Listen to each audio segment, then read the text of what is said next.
संयुक्त किसान मोर्चा और केंद्रीय श्रमिक संगठन मानक मिलित मंच तरफ प्रधानमंत्री उद्देश्य 10 दफा दाबीपत्र प्रदान। संयुक्त किसान मोर्चा और केंद्रीय श्रमिक संगठन मानक मिलित मंचर आह्वान रे जिलापाल कार्यालय सम्मुख में समवेत होई माननीय प्रधानमंत्री उद्देश्य 10 दफा दाबीपत्र जिलापाल जरिया प्रदान करा जायछि। मिलित मंचर आवाहक तथा एआईटीयूसी बालेश्वर जिला कमिटीर सभापति भागवत पतियारी नेतृत्व विभिन्न संगठन और किसान मोर्चा पक्षरु निरंजन बारिक, मायाधर नायक, अनाम प्रसाद बारिक, विजय सह, निराकर पांडव, विकास दास, श्यामसुंदर जेना, शशिकांत पंडा, भरत सेठी, जतिन पात्र, वेणुधर बारिक, उमाकांत दास, वंदना विश्वास, आलोक दास प्रमुख जोग दे कृषक और श्रमिक माने सम्मुखीन होउतबा विभिन्न समस्या संपर्क में आलोचना करथिले। स्वामीनाथन कमिटी सुपारिश अनुजाई समस्त कृषिजात द्रव्य गुड़िकर सर्वनिम्न सहायक मूल्य C2+50%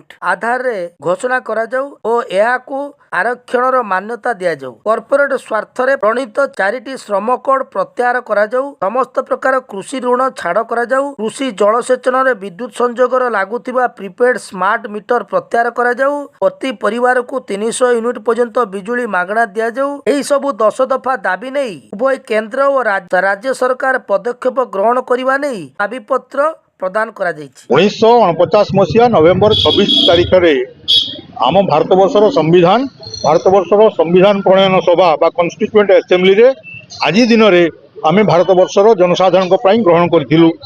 तेणु से दिवसटी को पालन करने अवसर में विशेषकर जितेबाला 2020 मसीह कोरोना समय रे जो 3टी कला कृषि आईन आसीथिला से 3टी कला कृषि आईन विरोध में समग्र भारतवर्ष में विशेषकर दिल्लीर उपकंठ मानक कृषक संगठन एवं श्रमिक संगठन माने मिलित भाव में जो प्रतिवाद आरंभ करते कला कृषि आईन को बातिल करने एवं से 1920 मसीह प्रति वर्ष यही नवेम्बर 26 संविधान दिवस रे आमे प्रतिवाद दिवस बा दाबी दिवस पालन कर दाबी आज आम प्रोग्राम हो समग्र भारतवर्ष में 500 जिले रे कौटी शोभा यात्रा होची, कौटी प्रतिवाद विक्षोभ होची एवं कृषक संघ संयुक्त किसान मोर्चा आज कार्यक्रम को चेतावनी रैली हिसाब से घोषणा करिसेंती एवं दाबी प्रमुख भाव में जे स्वामीनाथन कमिशन को सुपारिश जो C2+50% को आधार करी समस्त कृषिजात द्रव्यर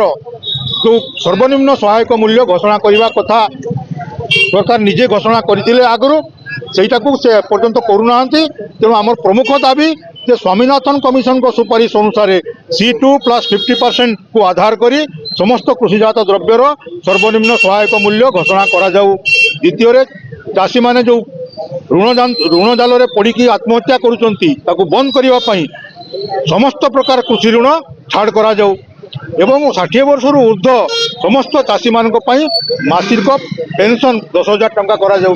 ठीक से भाव में श्रमिक मानकर जो 44टी आईन थिला ता बदल में जो 4टी श्रम कोड ये सरकार करिसंती सेगुड़िक श्रमिक विरोधी एवं कॉर्पोरेट सपक्षपाती। तेणु एटा लगातार भाव में आम ये 4टी श्रम कोड बातिल करने दाबी कर आसु। तेणु से दाबीपत्र में आज रही एवं स्कीम वर्कर मानू श्रमिकर मान्यता दि जाऊ सामाजिक सुरक्षा आईन कड़ाकड़ी भाव में कार्यकारी करा जाऊ। आउ अन्य दाबी सब रही जो विद्युतर घरोईकरण सरकार करा बंद करा जाऊ एवं जो चाषी मानकर जमी को अधिग्रहण करुँच कॉर्पोरेट हाउस मान से कथा जी कॉर्पोरेट हाउस जो इंडस्ट्री कर शिल्प कर सी निजे चाषी मान पाखु किणु किंतु सरकार जो जमी अधिग्रहण करुँच से व्यवस्था बंद हो।